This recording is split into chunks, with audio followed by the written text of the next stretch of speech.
The year is 2750. You are walking through the streets of Seoul. The skyscrapers are still standing, towering monuments to what was once one of the most technologically advanced societies in history. The fiber optic cables still hum beneath the pavement. The subways still glide silently through tunnels, arriving exactly on time. But there is no one here. No children, no workers, no old men playing baduk in the parks.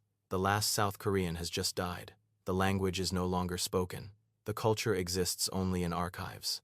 This is not the plot of a dystopian sci-fi novel. It is a demographic projection, a mathematically plausible outcome, extrapolated from South Korea's current fertility trajectory. And here is the part that should terrify you. South Korea isn't poor. It isn't unstable. It is spending itself into extinction. Since 2005, the government has poured $280 billion into cash bonuses and incentives to get people to have babies. That is enough money to buy Netflix and Disney combined. And what did they get for this mountain of cash? A world record for collapse. South Korea now holds the lowest fertility rate ever recorded in human history, 0.72. For every 100 couples, there will be roughly 70 children. Those 70 children will produce 25 grandchildren. This isn't a decline, it is a death spiral. Today, we are going to look at why young Koreans call their country Hell Joseon, why women have gone on a birth strike, and why throwing money at the problem doesn't work when the problem isn't the cost of diapers, but the cost of life itself. Buckle up, we are going to Seoul. Let's start with the $280 billion bonfire. Imagine you are a young couple living in a shoebox apartment in Seoul. The government slides into your DMs and says, "Hey, if you have a baby, we will give you cash." On paper, it sounds great, but South Korean women aren't taking the bribe. Why? Because a one-time payment of $1,500 is insulting when placed next to the real cost. South Korea is the most expensive place on earth to raise a child relative to income. In Seoul, the average apartment price represents 20 years of median household income. The government shows up with a diaper coupon while young couples are staring at permanent housing insecurity. Critics call this bribing the womb, and it failed spectacularly. So, you accept the K-work ethic. You stay until 8:30 p.m. doing fake work. Then, the boss stands up and says, "Let's go for dinner." This is Hosik mandatory drinking with coworkers. You pour drinks with two hands to show respect. Listen to your boss vent until midnight. Stumble home, sleep 5 hours, and do it all again. Now, stop and ask yourself, where does a baby fit into this schedule? For women, it is even worse. South Korea has the largest gender pay gap in the OECD. They face the motherhood penalty. If a woman takes maternity leave, her colleagues have to do her work. She becomes a liability. The message is binary. Choose your career or choose your family. You cannot have both. So, millions of women are choosing career, buying a dog, and opting out. This refusal has crystallized into the most explosive social phenomenon in Asia, the 4B movement. In most countries, people stop having kids because they are broke. In South Korea, they stop because they are on strike. 4B stands for 4 Korean words that start with B, meaning no. No dating, no sex, no marriage, no children. This isn't just dating fatigue. It is a deliberate ideological stance against the patriarchy. Young women look at their mothers who worked full-time, yet still did all the cooking, cleaning, and childcare for husbands who were never home, and they say, "Absolutely not." One viral tweet captured it perfectly. "Why would I marry a man who expects me to live like a maid when I can earn my own money and live in peace?" The government tries to fix this with government-sponsored blind dates. Yes, really, but you cannot fix a broken social contract with free appetizers.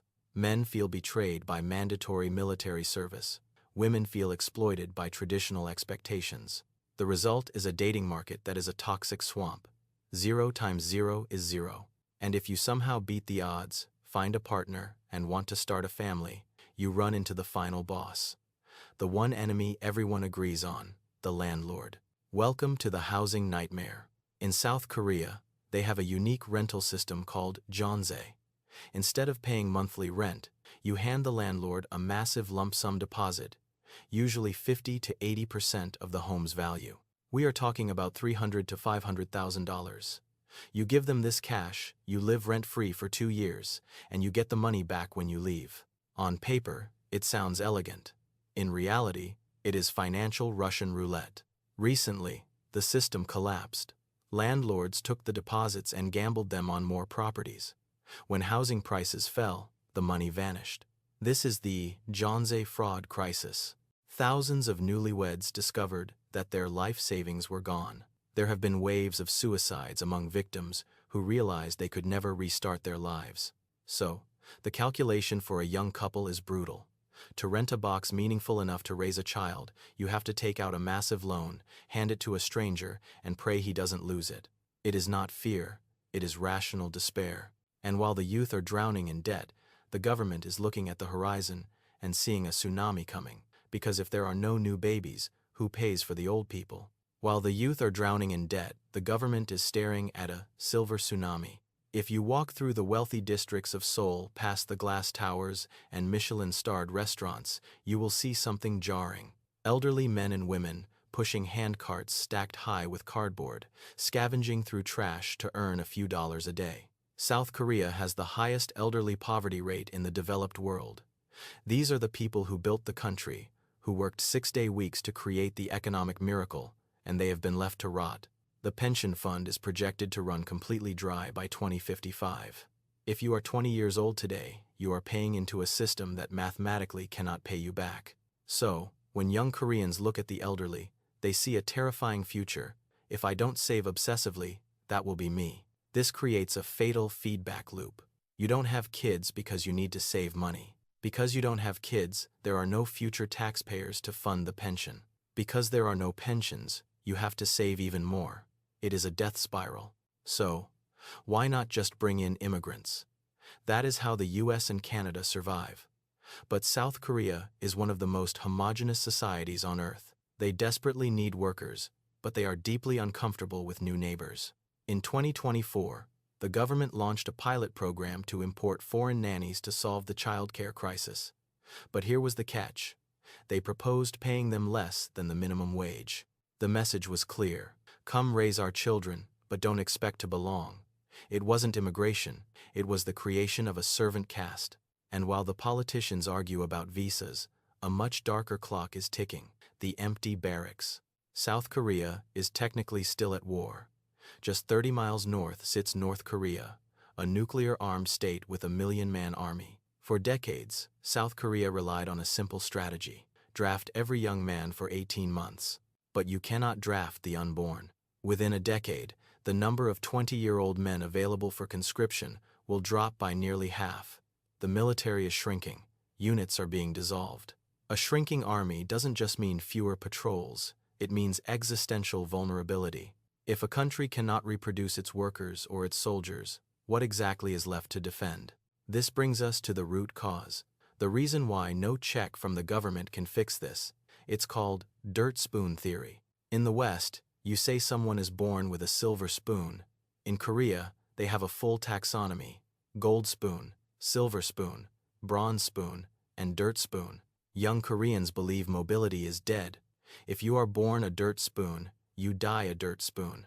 The movie Parasite wasn't a thriller to them, it was a documentary. Hundreds of thousands of people actually live in those semi-basement apartments, smelling the street level. When you believe the game is rigged, you stop playing, and children are the ultimate investment in the future. If the future looks like Hell Joseon, a feudal system where you work until you die, then refusing to have a child isn't selfish. It is an act of mercy. They are refusing to pass on the inheritance of debt. So, why does this matter to you? Why should you care if Seoul goes extinct? Because South Korea is the canary in the coal mine. They aren't doing something unique, they just got there first. They ran late, stage capitalism, extreme urbanization, hyper-competition, financialized housing, burnout work culture. Does that sound familiar? It is happening in London, in New York, in Toronto. South Korea proved something profoundly uncomfortable. Money cannot buy babies. You can spend $280 billion, but if the culture tells young people that life is a survival tournament, they will opt out. The lesson is brutal. If we do not fix the cost of life, eventually the cost will be life itself. So, look at the numbers. Look at your own country. Do you see the same cracks forming? Let me know in the comments. And if you want to understand how economic systems quietly break down, make sure you are subscribed. One last thing. Call your mom. She probably went through more than you realize to get you here. Thanks for watching. I'll see you in the next one.